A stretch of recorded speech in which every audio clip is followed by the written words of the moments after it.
Hello दोस्तों, कैसे हैं आप सब। राम जी की पाठशाला में आपका बहुत बहुत स्वागत है। उम्मीद करता हूँ आप सब अच्छे होंगे और आपकी तैयारी भी बहुत ही बेहतर ढंग से चल रही होगी। जैसा आप सबको पता है, हम लोग पर्यायवाची शब्दों को समझ रहे हैं और बहुत तरीके से चीज़ों को समझ रहे हैं। यदि आप यहाँ से कर लेते हैं तो आपको बिल्कुल भी दिक्कत नहीं होगी। आपको मैं ये पीडीएफ भी प्रोवाइड कराऊंगा, इसका लिंक मैं आपको डिस्क्रिप्शन में दे दूंगा। बट साथ के साथ में मैं आपको चीज़ें समझाता चलता हूँ, आप चीज़ों को समझते चलिए। सबसे पहले देखो, अपने पास ये है, हम केवल उन्हीं पर्यायवाचियों को डिस्कस कर रहे हैं जो आपके एग्जाम पॉइंट ऑफ व्यू से बहुत ज्यादा इंपॉर्टेंट है। अगर आप यहां से पढ़ के जाएंगे तो आपको डेफिनेटली कोई दिक्कत नहीं आने वाली है। You can trust me. यहां पे देखिए, सबसे पहला जो हमारे पास शब्द है वो प्राची है। प्राची क्या होता है? प्राची किसको कहते हैं? जो दिशाएं होती हैं। दिशाएं कितनी दिशाएं होती हैं? अगर सामान्यतः देखा जाए तो 4 दिशाएं होती हैं। पूर्व होती है, पश्चिम होती है, उत्तर होती है और दक्षिण होती है। परंतु इनके मध्य की दिशाओं को भी देखा जाए तो आप देख सकते हैं, उत्तर पूर्व होती है, दक्षिण पूर्व होती है, दक्षिण पश्चिम होती है और उत्तर पश्चिम भी होती है। तो यहाँ पे प्राची की बात की जा रही है। प्राची जो होती है वो पूर्व जो शब्द है, पूर्व ईस्ट जो शब्द है, इसका पर्यायवाची है। आपको ये चीज याद रखनी है। उसके बाद जो तरंग होती है, तरंग जो आपने देखा होता, तरंग होती है, लहर कहते हैं जिसको। लहर तो आपको याद रहेगा आराम से, लहर तरंग एक ही बात है। बट आपको जो फोकस करना है वो फोकस करना है उर्मी पे और वीची पे। उर्मी पे और वीची पे। उर्मी और वीची याद रख सकते हैं नॉर्मली। देखो, जब आप बार बार इन चीजों को पढ़ेंगे तो आपको इजीली ये चीजें याद हो जाएंगी। तरंग का क्या होगा? उर्मी होगा, देन होगा वीची। उसके बाद जंगल की बात कर लेते हैं। जंगल के भी पर्यायवाची बहुत पूछे जाते हैं। और जंगल का आपने अरण्य तो सुना होगा, अरण्य भी सुना होगा, वन भी सुना होगा, विपिन भी सुना होगा। पर जो इंपॉर्टेंट है वो 3 है यहाँ पे सबसे ज्यादा। एक तो है कांतार, कांतार के बाद कानन और उसके बाद है अटवी। अटवी, ठीक है, ये ध्यान रखना है। जंगल का कांतार, कानन, अरण्य, विपिन और क्या हो जाएगा आपका? अटवी हो जाएगा। उसके बाद यहाँ पे देखिए क्रोध। क्रोध गुस्सा जो होता है, क्रोध का क्या होता है? गुस्सा होता है।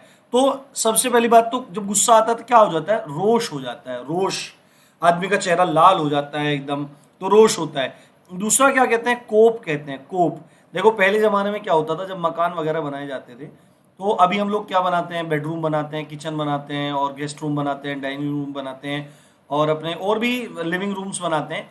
पर पहले क्या होता था?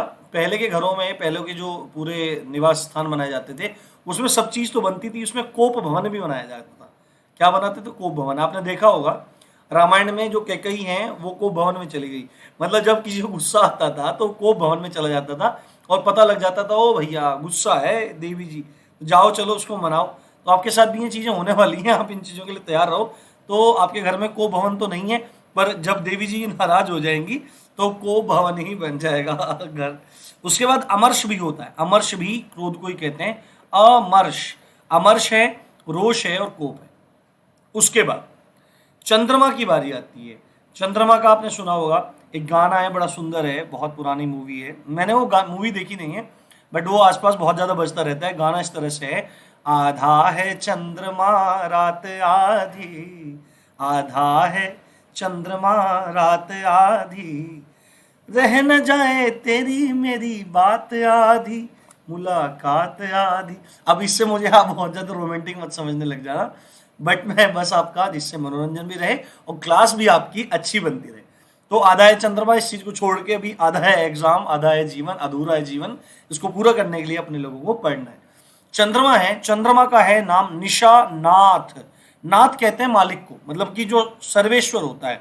नाथ का मतलब मालिक होता है, स्वामी होता है। निशा किसको कहते हैं? निशा हमने पढ़ के आए हैं, निशा कहते हैं रात्रि को। तो रात्रि का जो नाथ है, रात्रि का जो स्वामी है, उसको क्या कहते हैं? चंद्रमा कहते हैं। दूसरा है इंदु। इंदु कहते हैं, शशि कहते हैं, शशि। तीसरा शशांक कहते हैं, सुधाकर कहते हैं, सुधाकर। अब सुधाकर क्यों कहते हैं? जो सुधा है, सुधा शब्द का अर्थ होता है अमृत। क्या होता है भाई? अमृत होता है, अमृत।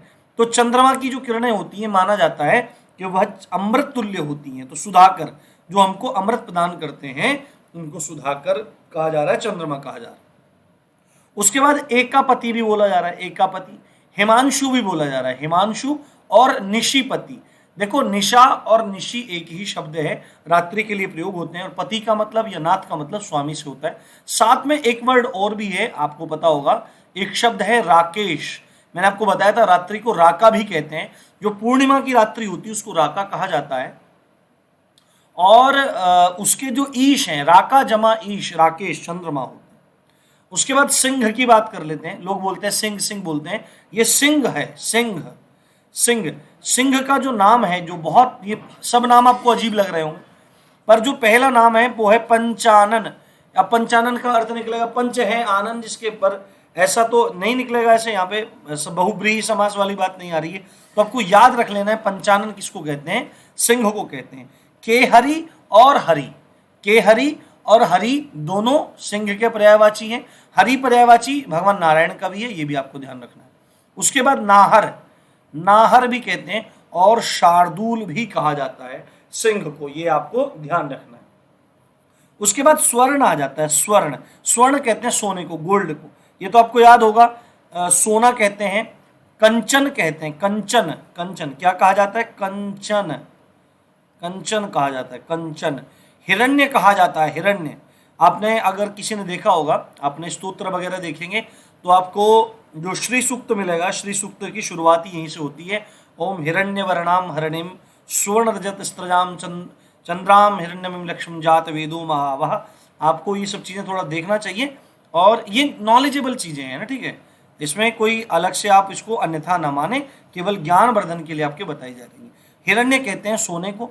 उसके बाद हेय कहते हैं, हेय, हेय कहते हैं। और सबसे फेमस नाम जो है वो है कनक है। जो कनक शब्द है इसके दो अर्थ निकलते हैं। एक आपने दोहा सुना होगा, कनक कनक ते 100 गुनी मादकता अधिकाय, वा खाए बोराय जग वा पाए बोराय। तो कनक जो शब्द है वो सोने के लिए भी प्रयोग होता है, और वह किस चीज के लिए प्रयोग होता है, वो धतूरे के लिए भी प्रयोग होता है, धतूरा के लिए भी प्रयोग होता है। ये बात आपको याद रखनी है। उसके बाद हवा की बात कर लेते हैं। हवा, हवा क्या होती है, वायु भी कहा जाता है, अनिल भी कहा जाता है। देखो यहाँ पे एक चीज समझो, अनल है अग्नि का पर्यायवाची, अनल, अनल है अग्नि का पर्यायवाची, और अनिल है हवा का पर्यायवाची।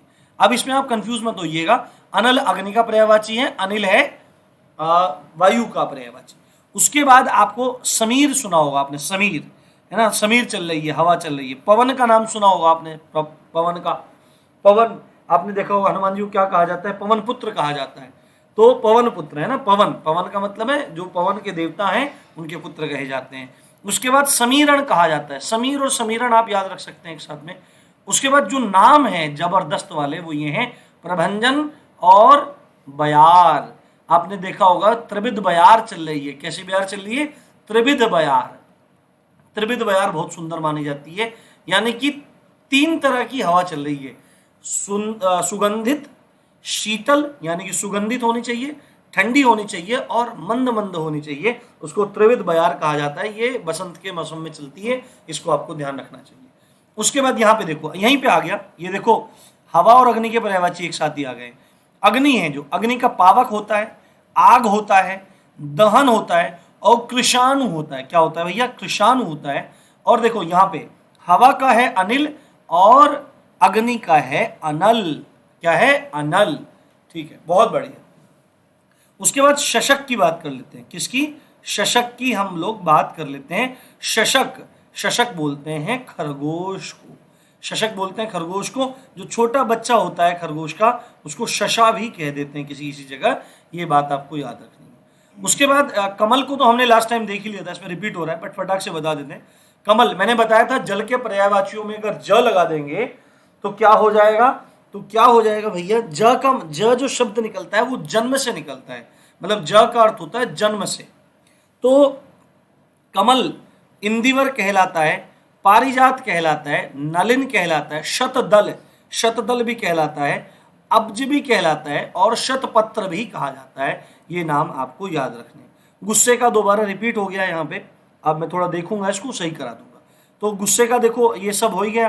गुस्से में देखो क्या चीज था, अमर्ष भी था, गुस्सा भी था, कोप भी था, आक्रोश भी कहा जाता है। आक्रोश में आ गए भाई आप तो, एग्रेसिव हो गए।